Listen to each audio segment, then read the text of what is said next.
Alright, so doing first commentary slash workout, recording my pre-workout, and my workout in between, and then my post-workout nutrition as well.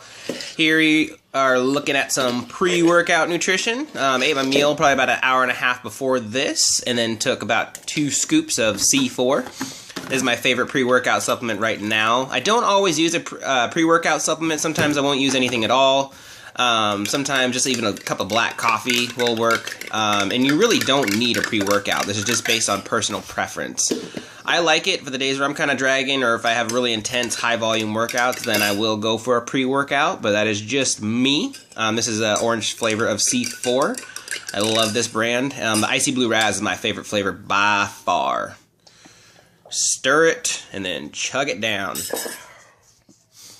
Alright, and then moving on to the workout. So I did military press to start off with. I always start these off doing really heavy.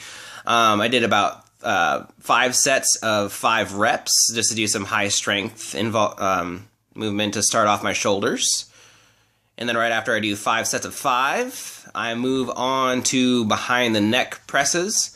This one I lightened the weight a little bit, and I went to 10 to 15 reps, and I did 3 sets of this. I like the way this movement worked. A lot of people don't like this movement because it's uncomfortable, but I do like this movement. I've always been comfortable with this movement, and I feel like for shoulder development it has always worked really well for myself. So did about 3 sets of that, 12 to 15 reps.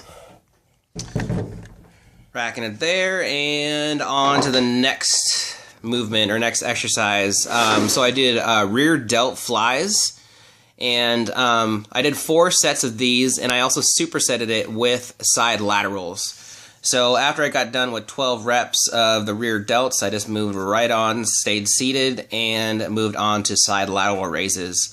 When I superset these two together, I get a crazy shoulder burn. I always found that it worked really well. I have been working on rear delt flies for quite a bit because the rear delts are definitely a weak point for me, so it's something that I need to train up. So yeah, and then side lateral raises, always need those too. I want to incorporate those in there too, just to kind of get the roundness in my shoulder, just get a little bit more fullness in the shoulder. So I found instead of doing them 2 separate exercises together, I found out for me it works really well when I superset these bad boys together. Then you get the nice burning sensation in your shoulders. I need to concentrate more on keeping my elbows a little bit more bent, and also placing the weight down. You notice a lot when you actually watch yourself work out. Notice that little critique things with form. Moving on, hammer concentration curls. This is what I start off with. I do 1 for each arm. Same thing, 8 to 12. Now, I don't normally do the 8 to 12 hypertrophy range. I usually do powerlifting and a lot of lower reps, a lot of higher volume. But for today, just to change it up, thought I'd do some hypertrophy, working more on muscular endurance, and also just driving as much blood into that muscle as I can. That was more of the focus today. A little bit less intense than it usually is, but the burn was still crazy. It was still a really good workout, so just changing it up a little bit. I did a week of hypertrophy work. And now next week, or starting this next coming week, I'll move more back into the powerlifting, lower rep, high volume type scheme. So just probably going to move more towards that. And for the arm portion, did those hammer curls, and then right after I did hammer curls, went into diamond push-ups for the triceps. I love these. I've noticed my the development, my triceps have blown up quite a bit from incorporating these into my movement, or into these tricep routines. I found that it works for me really well, and so I supersetted it with the hammer curls. Yeah, you just kind of find out and try things, try different exercises, see what works for you. Sometimes people will try different exercises and they're like, well, I heard this works from somebody else, but then they'll try it and then find out it doesn't really work for them. You really have to try all these movements and see what you're comfortable with, what's more optimal for your body. Just see what works for you. Everybody is built differently. Everybody has different preferences. So half the battle is just trying a lot of them out and just seeing what you're most comfortable with and what works for you. And so after some water, moving on over to cable tricep extensions. I will mix up the grip a little bit from wide to medium to close. Same thing, sticking to 8 to 12 reps per set. I did 3 sets of this exercise. And then right after this, I moved on to superset this with cable curls, 1 for each arm. And then I also did 3 sets of 12 to 15 per arm. So made a pretty good workout today. I don't honestly work on arms too much. I probably should a lot more now, but I feel like when I work out arms, my arms blow up quite a bit.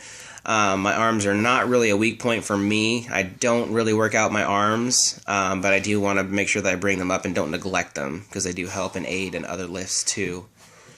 And that was the workout, and then moving on to post-workout.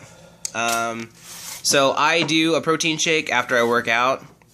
A lot of people can kind of experiment and see what works for them. Some people, I'm one of them, actually I don't really digest like a full meal very well right after eating.